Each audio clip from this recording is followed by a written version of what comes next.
Hello అండి. Welcome to Madhu lessons. ఈరోజు మనం ఏపీ టెట్ 2026కు సంబంధించి మ్యాథ్స్ మెథడాలజీలో ఎక్కువగా అడిగే బిట్స్ అనమాట. గత ప్రీవియస్ పేపర్లలో ఎక్కువగా రిపీట్ అయిన బిట్స్ ఒక 50 బిట్స్ అయితే ఈ వీడియోలో చూద్దాం రండి.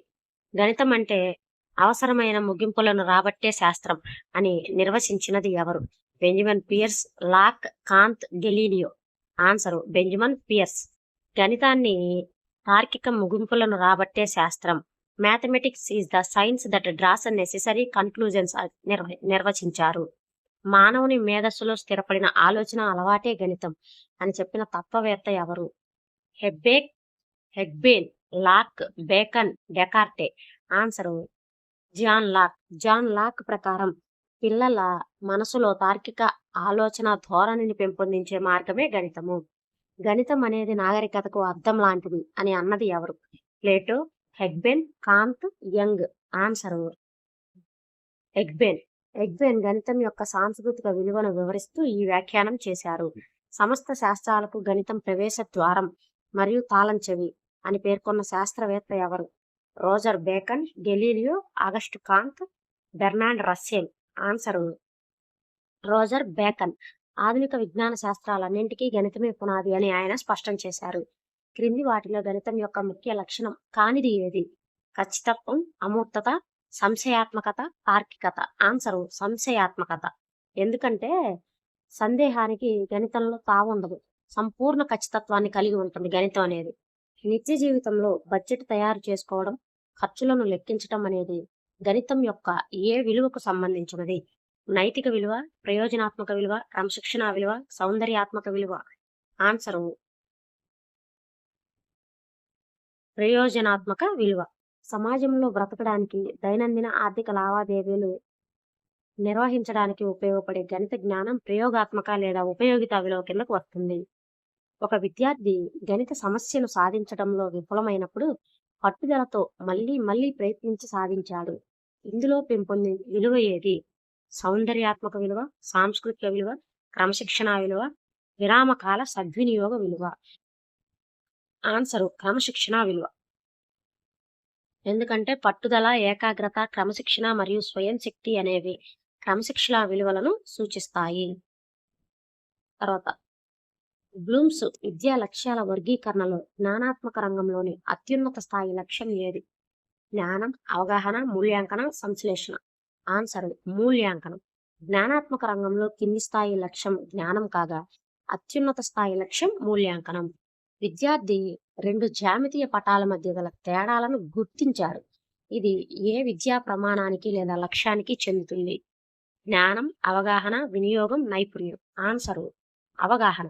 పోల్చటము, తేడాలు గుర్తించటము, సొంత మాటల్లో చెప్పటము, ఉదాహరణలు ఇవ్వటము అనేది అవగాహనకు నిదర్శనాలు. మరి నేర్చుకున్న సూత్రాలు, సిద్ధాంతాలు విద్యార్థి కొత్త మరియు అపరిచిత పరిస్థితుల్లో ఉపయోగించడాన్ని ఏమంటారు? వినియోగము, విశ్లేషణ, సంశ్లేషణ, డెప్త్కి తెచ్చుకోవటం. ఆన్సరు వినియోగం. జ్ఞానాన్ని సరికొత్త పరిస్థితులకు అన్వయించడమే వినియోగం.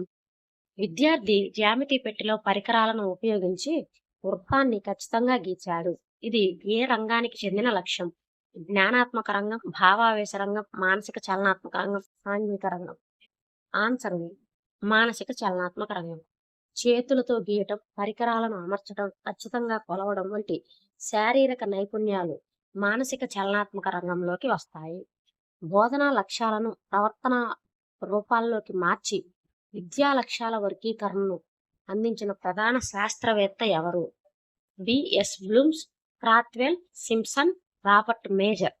Answer BS Blooms. 1956లో బెంజమిన్ బ్లూమ్స్ విద్యా లక్ష్యాల వర్గీకరణను బ్లూమ్స్ టాక్సానమీని ప్రతిపాదించారు. భావావేశ రంగంలోని ప్రధాన అంశం ఏది? శారీరక కదలికలు, ఆలోచనలు మరియు తార్కికత, వైఖరులు, ఆసక్తులు మరియు విలువలు, జ్ఞాపక శక్తి. ఆన్సరు 3 వైఖరులు, ఆసక్తులు మరియు విలువలు. భావావేశ రంగం అనేది హృదయానికి సంబంధించింది. ఇది వైఖరులు, ప్రశంసలు, ఆసక్తులను తెలియజేస్తుంది. తర్వాత ప్రత్యేక అంశాల నుండి సాధారణ సూత్రాలను రాబట్టే బోధన పద్ధతి ఏది? నిగమన పద్ధతి, ఆగమన పద్ధతి, విశ్లేషణ పద్ధతి, సంశ్లేషణ పద్ధతి. ఆన్సరు ఆగమన పద్ధతి. ఉదాహరణల నుండి సూత్రానికి వెళ్ళే పద్ధతిని ఆగమన పద్ధతి అంటారు. సూత్రం లేదా నియమం నుండి ఉదాహరణల వైపు సాగే పద్ధతి ఏది? ఆగమన పద్ధతి, నిగమన పద్ధతి, ప్రాజెక్ట్ పద్ధతి, అన్వేషణ పద్ధతి.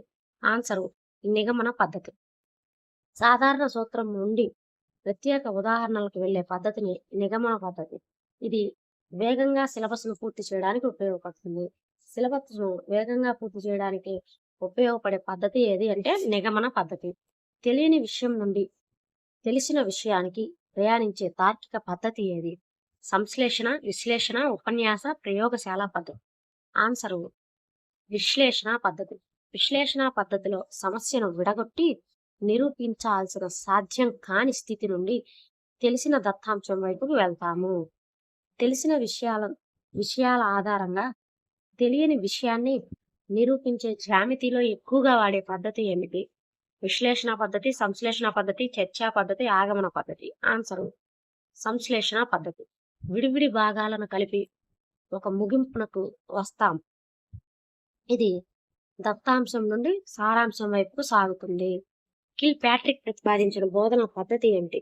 అన్వేషణ పద్ధతి, ప్రాజెక్ట్ ప్రకల్పన పద్ధతి, ప్రయోగశాల పద్ధతి, సమస్య పరిష్కార పద్ధతి. ఆన్సరు ప్రాజెక్ట్ పద్ధతి. జాన్ డ్యూయి ప్రగతిశీల విద్యా విధానం ఆధారంగా ఆయన శిష్యుడైన కిల్ ప్యాట్రిక్ ఈ ప్రాజెక్టు పద్ధతిని రూపొందించారు.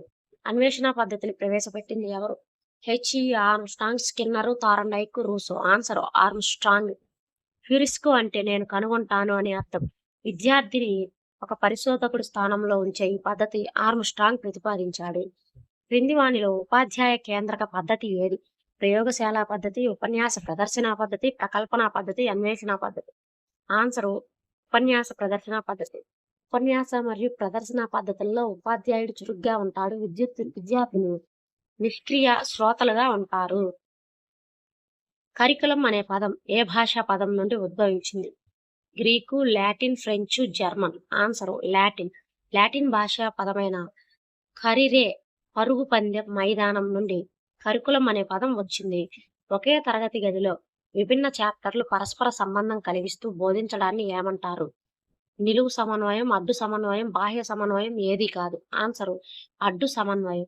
ఒకే స్థాయి లేదా ఒక తరగతి గదిలో వివిధ అంశాల మధ్య సమన్వయాన్ని సమాంతర లేదా అడ్డు సమన్వయం అని అంటారు. ప్రాథమిక తరగతుల్లో గణిత పాఠ్యాంశాల అమరికకు అత్యంత అనువైన విద్యా ప్రణాళిక నిర్మాణ సూత్రం ఏది? ప్రాథమిక తరగతుల్లో గణిత పాఠ్యాంశాల అమరికకు అత్యంత అనువైన విద్యా ప్రణాళిక నిర్మాణ సూత్రం ఏది? శీర్షిక పద్ధతి, సర్పిల పద్ధతి, ఏకకేంద్ర పద్ధతి, తార్కిక పద్ధతి. ఆన్సర్ సర్పిల పద్ధతి. సర్పిల పద్ధతి ఒకే అంశం ప్రతి తరగతిలోనూ కాఠిన్యత స్థాయి పెరుగుతూ పునరావృతమవుతూ ఉంది. ఇది పిల్లల మానసిక వికాసానికి అనుకూలం. ఒక మంచి గణిత పాఠ్యపుస్తకం యొక్క అంతర్గత లక్షణం కానిది ఏది? స్పష్టమైన ముద్రణ మరియు ఆకర్షణీయమైన బైండింగ్, ఉదాహరణల వైవిధ్యం, సరళమైన భాష, మానసిక సూత్రాలకు అనుగుణంగా ఉండటం. ఆన్సర్ ముద్రణ, బైండింగ్, వెల అనేవి పాఠ్యపుస్తకం యొక్క బాహ్య లక్షణాలు అన్నమాట. కలర్ఫుల్ బైండింగ్ అని ఇచ్చాడు కదా ఫస్ట్, అది బాహ్య లక్షణం, అంతర లక్షణం కాదు. గణిత ప్రణాళికను సంఘటితం చేయడంలో శిశు కేంద్రక సూత్రం దేనికి ప్రాధాన్యతను ఇస్తుంది? ఉపాధ్యాయుని సౌకర్యం, కేవలం పరీక్షల మార్కులు, విద్యార్థుల అవసరాలు, ఆసక్తులు మరియు సామర్థ్యాలు, సమాజ అవసరాలు. ఆన్సర్ విద్యార్థుల అవసరాలు, ఆసక్తులు మరియు సామర్థ్యాలు. శిశు కేంద్రక విద్యా విధానం ఎల్లప్పుడూ విద్యార్థి యొక్క వయస్సు, ఆసక్తి మరియు సామర్థ్యాల చుట్టూ తిరుగుతుంది. ఎడ్గర్ డేల్ అనుభవాల శంకువులో అత్యంత అమూర్తమైన అభ్యసనం ఏది? కనిష్ట అభ్యసన స్థాయి. ప్రత్యక్ష ప్రయోజనాత్మక అనుభవాలు, నిదర్శనాలు, దృశ్య సంకేతాలు, శబ్ద సంకేతాలు. ఆన్సరు శబ్ద సంకేతాలు. ఎడ్గర్ డేల్ శంకువులో శాబ్ద సంకేతాలు శంకువు పైభాగంలో ఉండి అత్యధిక అమూర్తతను కలిగి ఉంటాయి. ఎడ్గర్ డేల్ శంకువు ప్రకారం గరిష్ట అభ్యసనానికి అత్యంత మూర్తత్వాన్ని ఇచ్చే అనుభవం ఏది? నాటకీకరణ, ప్రత్యక్ష ప్రయోజనాత్మక అనుభవాలు, క్షేత్ర పర్యటనలు, చలనచిత్రాలు. ఆన్సరు ప్రత్యక్ష ప్రయోగాత్మక అనుభవాలు. శంకు పునాది భాగంలో ఉండే డైరెక్ట్ రియల్ ఎక్స్పీరియన్సెస్ పిల్లవాడిని స్వయంగా చూసి నేర్చుకునే ప్రత్యక్ష అనుభవాన్ని ఇస్తాయి. ప్రాథమిక పాఠశాలల్లో స్థాన విలువలను బోధించడానికి ఉపయోగించే అత్యంత అనువైన ఉపకరణం ఏది? Geo board, abacus, graph paper, Napier పట్టీలు. Answer abacus. అబాకస్ లేదా పూసల చట్రాన్ని కూడికలు, తీసివేతలు మరియు స్థాన విలువలు బోధించడానికి ఉపయోగిస్తారు. జ్యామితీయ ఆకారాలు, వైశాల్యాలు మరియు చుట్టుకొలతలు భావనలను దృశ్య రూపంలో బోధించడానికి వాడే మేకులు కలిగిన చెక్క బోర్డును ఏమంటారు? Geo board, bulletin board, black board, panel board. Answer geo board. Geo board పై రబ్బరు బ్యాండ్లు అమర్చడం ద్వారా విభిన్న జ్యామితీయ పటాలను మనం ప్రదర్శించవచ్చు. దశాంశ భిన్నాల గుణకారాన్ని స్పష్టంగా వివరించడానికి ఏ ఉపకరణం బాగా ఉపయోగపడుతుంది? అబాకస్, గ్రాఫ్ గ్రాఫ్ పేపర్ లేదా గ్రిడ్ పేపర్, నేపియర్ రాడ్స్, డామినోలు. ఆన్సర్ గ్రాఫ్ పేపర్ లేదా గ్రిడ్ పేపర్. గ్రిడ్ లేదా గ్రాఫ్ పేపర్ ద్వారా 0.2, 0.3 వంటి దశాంశ గుణకారాల గడుల రూపంలో సులభంగా చూపించవచ్చు. క్రింది వానిలో ప్రక్షేపిత ఉపకరణం ఏది? Over head projector, models, flash cards, చార్ట్లు. Answer over head projector. తెరపైకి కాంతి ద్వారా చిత్రాన్ని ప్రక్షేపించే ఉపకరణాలను ప్రక్షేపిత ఉపకరణాలు అంటారు. మిగిలిన 3 అప్రక్షేపిత ఉపకరణాలు. బోధనాభ్యసన ప్రక్రియ జరుగుతున్న సమయంలో విద్యార్థి ప్రగతిని తెలుసుకోవడానికి నిర్వహించే మూల్యాంకనం ఏది? సంకలన మూల్యాంకనం, రూపణ మూల్యాంకనం, లోప నిర్ధారణ మూల్యాంకనం, ప్రాగుప్తీకరణ మూల్యాంకనం. ఆన్సరు రూపణ మూల్యాంకనం. క్లాస్ జరుగుతున్నప్పుడు లేదా యూనిట్ మధ్యలో లోపాలను సవరించడానికి చేసేది రూపణ నిర్మాణాత్మక మూల్యాంకనం, ఫార్మేటివ్ అసెస్మెంట్. విద్యా సంవత్సరం చివరన లేదా కోర్సు ముగింపులో గ్రేడ్లు లేదా మార్కులు కేటాయించడానికి జరిపే పరీక్ష ఏది? Formative assessment, summative assessment, diagnostic test, aptitude test. Answer summative assessment. సంకలన మూల్యాంకనం అనేది నిర్ణీత కాలం చివరలో విద్యార్థి సాధించిన మొత్తం ప్రగతిని నిర్ధారిస్తుంది. ఒక విద్యార్థి గణితంలో గరిష్టంగా భాగాహారపు ప్రక్రియలో ఎక్కడ తప్పులు దొరుకుతున్నాయో ఖచ్చితంగా తెలుసుకోవడానికి ఉపాధ్యాయుడు నిర్వహించాల్సిన పరీక్ష ఏది? సాధనా పరీక్ష, లోప నిర్ధారణ పరీక్ష, అభిరుచి పరీక్ష, నికష. ఆన్సరు లోప నిర్ధారణ పరీక్ష. విద్యార్థి వెనుకబాటుతనానికి గల కారణాలను, అభ్యసన లోపాలను గుర్తించేది లోప నిర్ధారణ పరీక్ష. లోప నిర్ధారణ పరీక్ష ద్వారా లోపాలను గుర్తించి తర్వాత ఉపాధ్యాయుడు చేపట్టే బోధనను ఏమంటారు? సాధారణ బోధన, పునరావృత బోధన, పరిహార బోధన, సూక్ష్మ బోధన. ఆన్సర్ పరిహార బోధన, రెమిడియల్ టీచింగ్. వెనుకబడిన పిల్లలలో లోపాలను నివారించడానికి ప్రత్యేకంగా నిర్వహించే బోధనను పరిహార బోధన లేదా నివారణ బోధన అని కూడా పిలుస్తాము. ఒక ఉత్తమ పరీక్షకు ఉండవలసిన లక్షణాలలో సౌలభ్యత అనగా ఏమిటి? పరీక్ష నిర్వహించడానికి, దిద్దడానికి సులభంగా కాలం, ఖర్చు కలిసి రావటం, ఏ ఉపాధ్యాయుడు దిద్దినా ఒకే మార్కులు రావటం, ఉద్దేశించిన లక్ష్యాన్ని మాత్రమే పరీక్షించటం, సిలబస్ అంతా కవర్ కావడం. ఆన్సరు 1. ఏ ఉపాధ్యాయుడు దిద్దినా పరీక్ష నిర్వహించడానికి, దిద్దడానికి సులభంగా కాలము, ఖర్చు కలిసి రావటం అన్నమాట. పరీక్ష ఆచరణాత్మకంగా తక్కువ ఖర్చుతో సులభంగా నిర్వహించేలా ఉండటాన్నే సౌలభ్యత లేదా ఆచరణీయత అని అంటాము. పరీక్షను ఏ ఉపాధ్యాయుడు ఎప్పుడు మూల్యాంకనం చేసిన మార్కులలో మార్పు లేకుండా ఒకే విధంగా రావడాన్ని ఏమంటారు? సప్రమాణత, విశ్వసనీయత, వస్తునిష్టత, సమగ్రత. ఆన్సర్ వస్తునిష్టత. వ్యక్తిగత పక్షపాతానికి తావు లేకుండా మార్కులు సమానంగా రావడాన్ని వస్తునిష్టత అంటారు. ఒకే పరీక్షను ఒకే విద్యార్థిపై వేరువేరు సమయాల్లో నిర్వహించిన ఒకే ఫలితం వస్తే అది విశ్వసనీయత అవుతుంది.